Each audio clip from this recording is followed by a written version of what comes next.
तो दोस्तों आज के समय में एजुकेशन एक आप कह सकते हैं बिजनेस बन चुका है। हम हमारे पेरेंट्स से सुनते हैं तब ये होता था कि वहीं आसपास कुछ स्कूल्स होती थी, उसमें वो जाते थे। उनकी जो स्कूलिंग है ज़्यादातर सरकारी स्कूलों में होती थी, कुछ ऐसी चीज़ें, और एजुकेशन वाज वेरी लिमिटेड। लेकिन वो जो एजुकेशन का एक छोटा सा जो दायरा था वो भी बहुत बड़ा था। गांव के आसपास वो स्टोरीज़ तो हम सुनते ही हैं कि हम नदी पार करके, पहाड़ चढ़ के, पैदल जाके। उसके बाद एक समय आया जब एजुकेशन ग्रो हुआ, इंग्लिश मीडियम स्कूल्स का दौर आया और बच्चे जो है, पेरेंट्स जो है स्पेशली, वो बच्चों को इंग्लिश मीडियम स्कूल्स में डालते थे।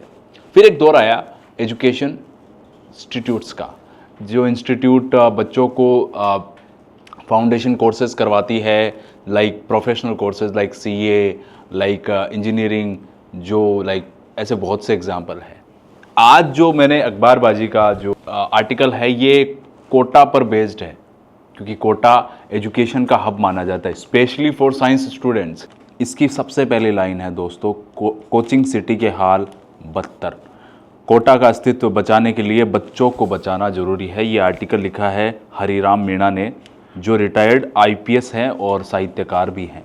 ये आपको ज़रूर पढ़ना चाहिए, स्पेशली फॉर दोज पेरेंट्स जो अपने आने वाले समय में अपने बच्चों को कोटा भेजने वाले हैं। ऐसा नहीं है कि कोटा जो नैरेटिव बना है कोटा का कि वहाँ बच्चे सुसाइड किए जा रहे हैं, प्रेशर बहुत ज़्यादा है, इट्स नॉट लाइक दैट।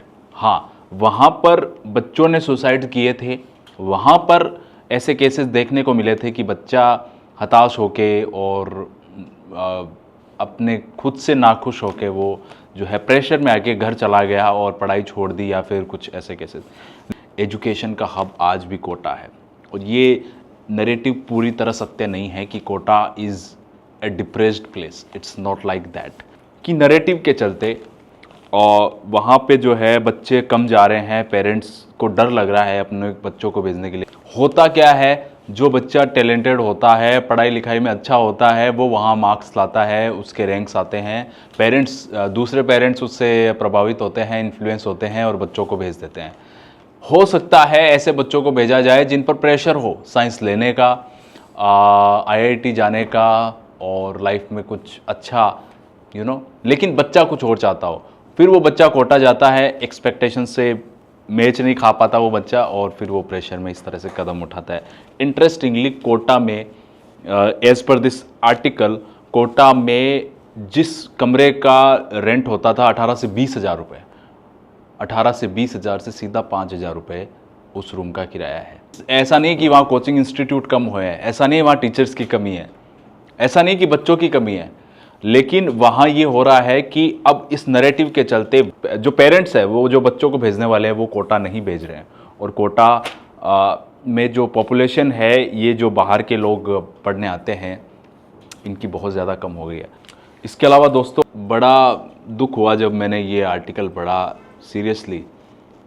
इस आर्टिकल का मैं आपको हेडलाइन बताता हूँ, भास्कर का ही, ये जो भास्कर खास है उसमें ये छपा है। माता पिता के अंतिम संस्कार के लिए भी नहीं आए, अब पंडित ने पितृ दोष बताया तो तर्पण के लिए जो वृद्धाश्रम है वहाँ जाके अपने पेरेंट्स की निशानियाँ मांग रहे लोग बाग। अपने पेरेंट वो कह रहे हैं कि कम से कम उनकी एक चप्पल भी हमें दे दो, निशानी के तौर पे चप्पल हमें दे दीजिए। मतलब जीते जी पेरेंट्स को घर से बाहर निकाल दिया, वृद्धाश्रम भेज दिया। और जब पंडित जी ने बताया कि भैया पितृदोष है और श्राद्धों का समय है, आपके पेरेंट्स के लिए ये करना चाहिए, पूजा पाठ करने चाहिए, तो उनको अपने माता पिता याद आए। आप ही बताइए उनको क्या कहें।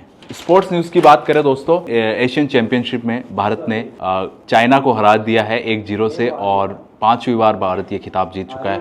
इंटरेस्टिंगली मैं जो आपको बताने वाला हूँ, पाकिस्तान भी इस टूर्नामेंट में शामिल था, पाकिस्तान भी सेमीफाइनल में था।